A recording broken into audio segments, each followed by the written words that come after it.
In the beginning, you made an email, and they told you to create a password. You tried something memorable, but it needed a number, then a symbol. Then you wanted to use an online service, and it told you to create an account, and another, so you used the same password. Then the data breach happened. Your email and that password together floating in the ether, waiting for a hacker to compromise your account. So you tried different variations, changing a letter here and a number there. But it's not enough. You save those passwords in your browser, on your phone, on a notepad in a drawer. But it's not enough. It's never enough. I'm not enough. What's this? Maybe passkeys are the answer. You've probably seen this pop up when logging in and wondering what on earth it is. For the past 2 years, I have, and I've been actively resisting saving passkeys myself, mainly because I don't understand them. But it's time, and there are advantages to know about. A passkey is a name for a type of authentication that doesn't require any typing. When you create a passkey, what you're effectively doing is creating a specific lock and key for the service you want to log into. The lock, which is technically referred to as a public key, is stored on their server, and the private key is stored with you. When you log in, the service does some complicated math to verify you have the right key. All you have to do is click a button to provide it. A password is a string of text that you know and type in to authenticate access. There are risks to that, like if someone else knows your password, they can get in. With a lot of phishing attacks, the idea is to get your password or change it. I'm embarrassed to admit it happened to me. It was my Instagram account. A few years ago, someone whom I worked with way back when messaged me about two-factor codes, and I really didn't clue into what was happening. So I gave them to him and bang, I was locked out of my account. Now, don't feel bad. This happened a week before I was going to delete my Instagram account anyway, and the idiots changed the handle for some reason, so I was able to get my old handle back. In the world without passwords that Passkeys offers, that would be impossible. The idea for this video came from a friend asking about it. Passkeys haven't really had this mainstream moment in the sun where normies are talking about it and understanding it. When I think about my friends and family, the least techie among them don't really use a password manager for their personal accounts. And where still a few are doing the whole, I have one password with a bunch of different variations thing. Passkeys are much, much better. Even still, I feel like there should be a day, like Thanksgiving, where friends and family come together to organize and improve their digital security hygiene.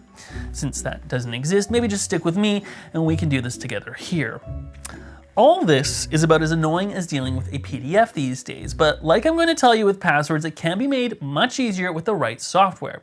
Enter this video's sponsor, UPDF. UPDF is a comprehensive PDF editor that, while we're on the subject of security, can set password permissions to protect any PDF files and redact sensitive information, as well as annotate and organize any PDFs someone throws at you. The latest version of UPDF includes comprehensive AI functionality now too, enabling summaries, translations, and explanations of long documents. You can even chat with up to 100 of them simultaneously. The thing I really appreciate is the form field recognition feature. UPDF is even able to automatically sense what are checkboxes and populate with buttons. At about 1/6 of the price of Adobe, UPDF also offers a lifetime purchase option too, like how software used to be. Only this includes all platforms from Mac to Windows, Android, and iOS too. So go to the link below for an exclusive discount on UPDF. It's important to just recognize online security requires some planning. You should know where and what you're going to use to authenticate. So, where are your passwords going to be saved? What phone number / application will you use for two-factor confirmations? Where will you be saving your passkeys? And then make sure everything is set up around that. It's not complicated, but let me just outline this. You need to pick a password manager and a two-factor authentication app. If you use any Apple devices, it's likely you've been inadvertently saving passwords in their passwords app. Honestly, Passwords is a good option. You can use it in the major browsers in Windows, but it works best on Apple devices. For Chrome and Android users, you've got Google Passwords. I prefer the multi-platform flexibility of a bespoke password manager, so I use the free version of Bitwarden. I like it a lot, though recently they've concealed mention of their said free tier on their website, making me fear that they'll start charging for features that I've been getting free for the last 4 years. From my research, Proton Pass looks to be one of the best alternative free options right now. It supports multi-device syncing, passkeys, and autofill. It's even got a solid looking app too. But those of you in the know, please comment below any other free password managers people should consider. Just as a reminder, when setting up your master password for your password manager, come up with a secure passphrase for it. For example, it's just 4 random words with maybe a number thrown in. And make sure you type it in a lot to memorize it, which if you don't have Face or Touch ID, you will anyway. Apple's Passwords doesn't really use a passphrase, which I don't like. Instead, it uses this complicated stolen device protection system that relies solely on your biometric login and only in automatically determined significant locations.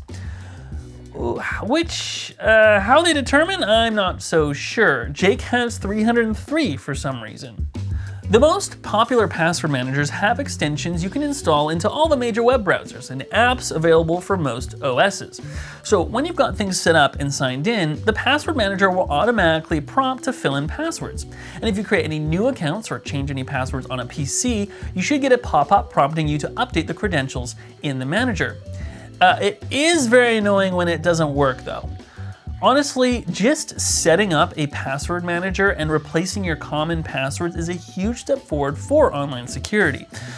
I'd go one step further though by recommending you at least create and memorize strong passphrases for your main email and Apple ID, just in case you can't access your password manager for some reason. I have decided to save my passkeys in my Bitwarden password manager, and I have to say that it hasn't been entirely smooth sailing. First, with a couple of accounts, I can't even create a passkey, it would just error out. My EA account has a page for adding a passkey, but there's nothing to click to make that happen. Then, with a few more, I'd try to use the passkey to log in and then it'd error out. In the case of Twitter on my phone, I created a passkey, but it doesn't offer that option as a login. Dropbox will let me use my Bitwarden passkey in Chrome, but not in Safari. The implementation of passkeys can vary widely because there are different specific standards that the web services can adopt that will dictate how the different passkeys appear and get implemented on your end. It seems that a lot of things need to align for a passkey to work. Majority do, but when they don't, you'll have to fall back to using a password, which defeats some of the purpose since, in a perfect world, a passkey is the only way to log in. So if you can still use a password and the hackers know that password, what good is a passkey? Where passkeys shine actually is in place of two-factor authentications. You probably hate dealing with these as much as I do. The most convenient is SMS, especially because Apple's OSs have a really good autofill system, but they can be easy to hijack. The most secure two-factor is using an authentication app. I use and recommend Authy, but I've used Google's and Microsoft's Authenticator.